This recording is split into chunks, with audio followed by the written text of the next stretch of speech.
vacation spot did you love as a kid but now realize was chosen for completely different reasons? So my family went to this desert resort in Arizona every summer from when I was like 7 until I was 16. It was called Paradise Springs or something cheesy like that. I loved it as a kid. Thought it was literally the best place on earth. You see, they had these massive pools with rock formations and secret caves you could swim through. My parents would let us go off on our own all day, which felt so grown up. Me and Andrew would just get these special wristbands and could order whatever food we wanted by the pool without our parents. We'd get these giant virgin pina coladas and hot dogs and just live our best lives while mom and dad did whatever adults do at resorts, I guess. I remember seeing these people in suits having meetings by the main building sometimes. Thought they were just boring business people on vacation. There was this one guy, always wearing sunglasses even inside, who would talk to my dad sometimes. Ryan, I think his name was. He seemed important. Everyone treated him different. As a teenager, I started noticing weird stuff, like how my parents would sometimes disappear for hours, especially at night. They'd tell us they were going to dinner but would come back at like 2 a.m. I remember one night I couldn't sleep and saw my mom come back to our room alone at 3 a.m. looking IDK, not like herself. Her hair was messy and she was carrying her shoes. I pretended to be asleep but watched her through barely open eyes as she took a really long shower. When I was 15, I wanted to go to my friend Isla's party, which was during our usual vacation week, and my dad flipped out when I asked if we could go to Paradise Springs a different week. That was the first time I realized something was off about these trips. One night I heard my mom crying in the bathroom. When she came out, her eyes were all puffy but she acted like everything was fine. Said she had allergies. In the desert. Right. That same trip, I found my dad's phone unlocked by the pool when he went to get drinks.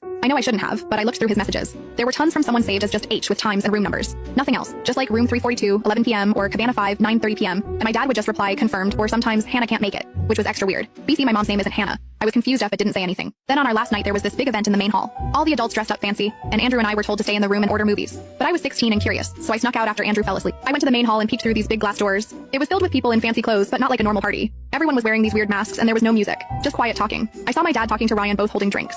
My mom was across the room talking to some woman I'd never seen before. Then this older man tapped a glass and everyone got quiet. He started talking about annual contributions and maintaining our special community and how what happens at Paradise Springs stays at Paradise Springs. It sounded so rehearsed and creepy. Then he said something about this year's arrangements and started calling out names of couples. When he said Joshua and Hannah, my dad and mom both stepped forward and everyone clapped. I didn't understand what was happening, but felt sick to my stomach. I ran back to our room and pretended to be asleep when they came back hours later. My parents were whispering and my mom sounded upset. My dad kept saying, "It's just one more year. We're almost there." We never went back after that summer. My dad got a big promotion that winter, and suddenly we could afford a much bigger house. My mom started drinking more. They divorced when I was 19. I never asked them about it until last month. I'm 25 now and was having dinner with my dad. He was talking about retiring early thanks to his smart investments, and I just blurted out, "What really happened at P Springs?" He went completely white. Asked how much I knew. I told him about sneaking out that night, seeing the masked people, hearing about arrangements. He was quiet for a long time. Then he told me everything. P Springs wasn't just a resort. It was where executives tested potential employees for absolute loyalty. My dad was desperate to climb the corporate ladder, and it was their twisted proving ground. Every year, couples would be assigned sponsors, high-level executives who'd make career-changing decisions based on how well you played their game. The masked ceremony was where they'd announce which executive owned which couple for the week. My parents were assigned to Ryan, who was actually the VP at my dad's company. They'd have to follow any instruction he gave, humiliating tasks, degrading loyalty tests, being available at any hour.